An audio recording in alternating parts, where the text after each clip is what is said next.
ഇനിയിപ്പം ഞങ്ങളുടെ ബൈജു ഉണ്ട്, ബൈജു എസ് മേനോൻ. അദ്ദേഹം ഗീതാമണ്ഡലത്തിന്റെ ജനറൽ സെക്രട്ടറിയാണ്. ഈ കാണുന്ന ഈ സെറ്റപ്പ് എല്ലാം ബാക്ക്ഗ്രൗണ്ടിൽ നിന്ന് ചെയ്തിരിക്കുന്നത് അവനാണ്. ബൈജുവിനെ ഞാൻ ഒരു നന്ദി പ്രകാശനത്തിന് വേണ്ടി വിളിക്കുന്നത്. ബൈജു വളരെ ഹാപ്പിയാണ്, കാരണം അന്ന് ആ കോളേജിൽ പോയി സിനിമയൊക്കെ കണ്ടത് വെറുതെ ആയില്ലാന്ന് ഇപ്പൊ അവനും ആശ്വസിച്ചിരിക്കുക. ഇപ്പൊ അച്ഛനുണ്ടാവും ഞാൻ വിളിച്ച് പറയുന്നത് ഇതൊക്കെ കേൾക്കണ്ടായിരുന്നു. ഒരുപാട് സന്തോഷം. ഞാൻ നന്ദി പറയാൻ അങ്ങനെ ഒന്നുമല്ല. അപ്പൊ അനന്തരനാണ് ശരിക്കും ആപ്റ്റായിട്ട് പറയേണ്ട ആള്. എന്നാലും ബിജു പറഞ്ഞതുകൊണ്ട് പറയണു. സത്യം പറയുന്നതിനേക്കാളൊക്കെ പറഞ്ഞതൊക്കെ നന്നായിരുന്നു. ഒരുപാട് ഇഷ്ടപ്പെട്ടു, സന്തോഷമായി. വൈകി പോയെന്നൊരു സംശയമുള്ളൂ. പിന്നെ ഇനി ആവശ്യം ഉണ്ടാവല്ലേ എന്ന് പറയണ്ട. ഞങ്ങൾ ചിലപ്പോൾ ഇടയ്ക്ക് വിളിച്ചു തരും. ഞങ്ങൾക്ക് ഗുണങ്ങളാണ് എല്ലാവർക്കും. എല്ലാവരും അങ്ങനെ തന്നെയുള്ള മൈൻഡ് ആയിരിക്കണം. ഒരു കാര്യം എടുത്തു പറയേണ്ടത്, ഫസ്റ്റ് ഓഫ് ഓൾ അവിടെ വന്നിരുന്നതിന് ഒരുപാട് നന്ദി. കാരണം ഞാൻ വന്നിരിക്കുമ്പോൾ ആ ബാക്കിൽ ഇങ്ങനെ അഴികളും അതിന്റെ ഇടയിൽ കൂടി ആ ഗ്രീനറിയും ലൈറ്റിങ് ഇങ്ങനെ പയ്യെ കൂടണത് ഇങ്ങനെ നോക്കി വന്നോണ്ടി. പിന്നെ ഞാൻ ഇങ്ങനെ ആലോചിക്കുമായിരുന്നു, അപ്പുറം എന്തായിരിക്കും. ബാക്കിൽ ആ ഓട് കണ്ടു, പിന്നെ അവിടെ ചെറിയൊരു പൊട്ടലുണ്ട്, അകത്തല്ല പുറത്താണ് എന്നൊക്കെ ഇങ്ങനെ വിഷ്വലൈസ് ചെയ്തോണ്ടിരിക്കും. നല്ല രസം അവിടെ വന്നിരുന്നതിന്. അതിന് ഞാൻ വലിയ താങ്ക് യു. അല്ല ബൈജു ഒരു കാര്യം ചെയ്താൽ മതി. ഡോക്ടർ TPS ഗൂഗിൾ മാപ്പിൽ അടിച്ചാല് ശിക്ഷ ജ്ഞാനം എന്ന് പറയുന്ന, ജ്ഞാനം എന്നാണ് വീട്ടിന്റെ പേര്. ജാനകി നാരായണൻ മെൻഡറിങ്. അമ്മയുടെ പേര് ജാനകിയും സീതയുടെ പേരാണ്. അച്ഛന്റെ പേര് നാരായണനുമാണ്. അപ്പൊ ജാനകി നാരായണൻ മെൻഡറിങ് ഷോർട്ട് ചെയ്തതാണ്. ജ്ഞാനം എന്നാണ് വീട്ടിന്റെ പേര്. അപ്പൊ ഇവിടെ കുറേ കുട്ടികൾ വന്ന് താമസിക്കാറുണ്ട്. അപ്പൊ ഇവിടെ കുറേ ഷീറ്റുകളുണ്ട്. ഈ റക്സിൻ പോലെയുള്ള ഒരു 10-40 കുട്ടികളൊക്കെ ഇവിടെ വന്ന് ക്യാമ്പ് ചെയ്യാറുണ്ട്. അപ്പോൾ ആ ക്യാമ്പുകളൊക്കെ ജ്ഞാനം ഡോക്ടർ TPS നടിച്ച വീഡിയോ കാണാം. ഇവിടെ എന്താ നടക്കാതെ ചോദിച്ചു കഴിഞ്ഞാൽ, ജൂലൈ ഓഗസ്റ്റിലൊക്കെ ക്യാമ്പുകൾക്ക് വരുമ്പോൾ നല്ല മഴ വരുന്ന സമയത്ത് മഴയത്ത് ഫുൾ നനയ്ക്കും. അപ്പോൾ ചിലപ്പോൾ വീട്ടിലൊക്കെ 10 ദിവസത്തെ ഡ്രസ്സൊക്കെ കൊടുത്തിട്ടാണ് പാക്ക് ചെയ്ത് അയച്ചിട്ടുണ്ടാവുക. ഒരു ദിവസം തന്നെ 4 ഡ്രസ്സ് മാറ്റേണ്ടി വരും. കാരണം എപ്പോഴാണോ മഴ വരുന്നത് അപ്പോൾ പുറത്തേക്ക് വിടും.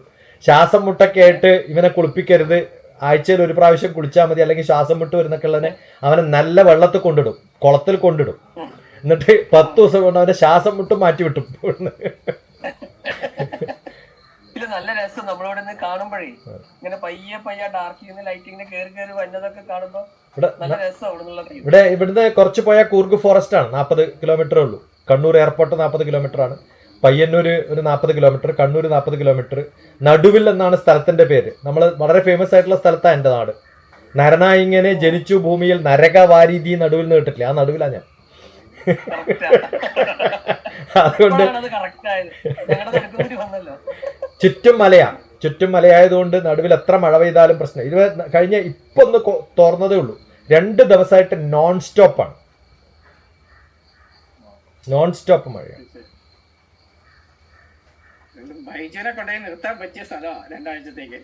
ഇവിടെ കുറെ പേര് വന്ന് താമസിക്കാറുണ്ട് എൻ്റെ കൂടെ. വലിയ സൗകര്യങ്ങളൊന്നുള്ള സ്ഥലമൊന്നുമല്ല, സാധാരണ വില്ലേജ് അല്ലേ. അപ്പൊ അതിന്റെ എല്ലാ പോരായ്മകളും ഉണ്ട്. പണ്ടൊക്കെ കറണ്ട് പോയാൽ കറണ്ടൊക്കെ പോകും.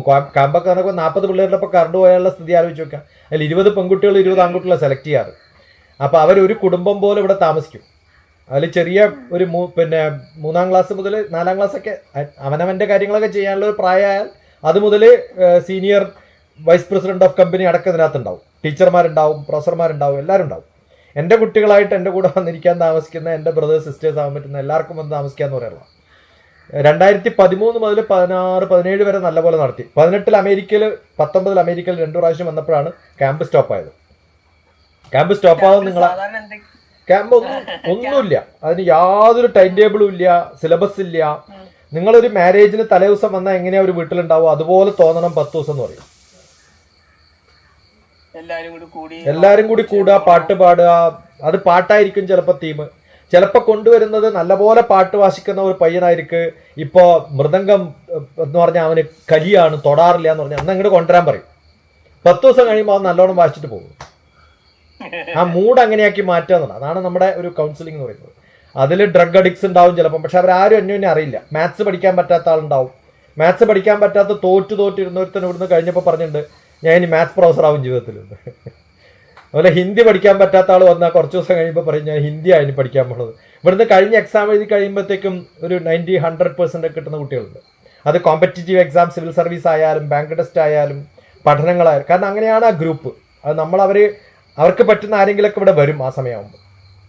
അങ്ങനെ കണക്ട് ചെയ്ത് കൊടുത്ത് അവരൊക്കെ ബ്രദേഴ്സും സിസ്റ്റേഴ്സും ഒക്കെ ആയിട്ട് ജീവിച്ചു പോയി. ഇതിനകത്ത് ഒരു കുഴപ്പമുള്ളൂ. ഇത്ര നേരം കേട്ടേല് എന്റെ ഭാര്യ ഇവിടെ നിന്ന് കേൾക്കണുണ്ട്. അവള് പറയും ചേട്ടനെ 10 ദിവസം കൊണ്ട് അവിടെ നിർത്തണം എന്ന് പറയുന്നത് കഴിയുമ്പോൾ ഫാമിലി ആയിട്ട് വരാം. അങ്ങനെ ഞാൻ നന്നാവുകയാണെങ്കിൽ നന്നായിക്കോട്ടെ എന്ന് മാത്രം. അമേരിക്കയിൽ നിന്ന് കുറെ പേര് ഇവിടെ വന്ന് താമസിച്ചിട്ട് വീട്ടിൽ പോവാതെ ഹൈദരാബാദുകാർ അമേരിക്കയിൽ നിന്ന് വരും, ഹൈദരാബാദിൽ വീട്ടിൽ പോകാതെ ഇവിടെ 10 ദിവസം താമസിച്ച് തിരിച്ചു പോയിട്ടുണ്ട്. ലാസ്റ്റ് 2020 എനിക്ക് തോന്നുന്നു അമേരിക്കയിൽ നിന്നുള്ളൊരു ഗ്രൂപ്പ് വന്നിട്ടുണ്ട് ഇവിടെ. അത് ഗ്രൂപ്പ് എന്ന് പറഞ്ഞാൽ തെലുങ്കന്മാരാണ്. മലയാളികൾ അമേരിക്കയിലൊക്കെ എനിക്ക് കോണ്ടാക്ട് കുറവാണ്, ആരും എന്നെ വിളിക്കാറില്ല. പക്ഷെ ഞാൻ 7 സ്റ്റേറ്റ് അമേരിക്കയിൽ യാത്ര ചെയ്ത സമയത്തൊക്കെ എൻ്റെ കൂടെ ഉണ്ടായിരുന്ന തെലുങ്കന്മാരാണ്. അപ്പം അതിനകത്ത് 7 സ്റ്റേറ്റ്സിൽ ലളിതാ സഹസ്രനാമം ചൊല്ലിക്കൊണ്ട് അതിൻ്റെ എക്സ്പ്ലനേഷൻ കൊടുത്തിട്ടാണ് ഞാൻ 7 സ്റ്റേറ്റും കവർ ചെയ്തത്. അവരെ നന്നായിട്ട് ചൊല്ലും, ഞാൻ അതിൻ്റെ അർത്ഥം പറഞ്ഞു കൊടുക്കും. Dialogue on drive doctor TPS നോക്കിയാൽ അവിടെയുള്ള എൻ്റെ ഡ്രൈവ് ചെയ്യുന്ന സമയത്ത് ചോദിച്ച ചോദ്യങ്ങൾക്ക് ഉത്തരം പറഞ്ഞ dialogue on drive, Sunday dialogue, പിന്നെ കൊളംബസ് ഇന്ത്യാനയിലുള്ള എൻ്റെ ക്ലാസ്സുകൾ, ഇതൊക്കെ നമുക്ക് കേൾക്കാം. ബൈജുവിന്റെ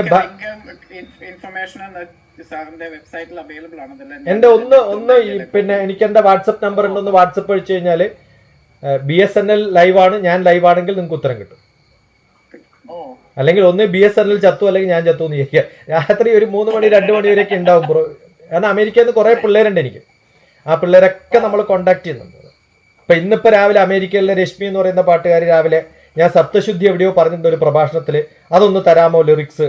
ഞാൻ ആൻസർ കൊടുക്കാത്തപ്പോഴത്തേക്കും കൈകൊണ്ട് എഴുതിയിട്ട് എനിക്ക് അയച്ചു, ഇത് ശരിയാണോ, അപ്പൊ അത് കറക്റ്റ് ചെയ്ത് കൊടുത്താൽ ഞാൻ എത്ര മണിക്കാ 4:46 കണ്ടാണ് രാവിലെ 3:11 എനിക്ക് അയച്ചത്. അപ്പൊ ഇങ്ങനെ അമേരിക്ക എന്നുള്ള ആൾക്കാർ സ്ഥിരമായിട്ട് എനിക്ക് മെസ്സേജ് അയക്കുന്നതുകൊണ്ട് അവിടുത്തെ പകലും ഇവിടുത്തെ രാത്രിയും ഒക്കെ എനിക്ക് ഒരേപോലെയാണ്. ലൈവായിട്ടിരിക്കും.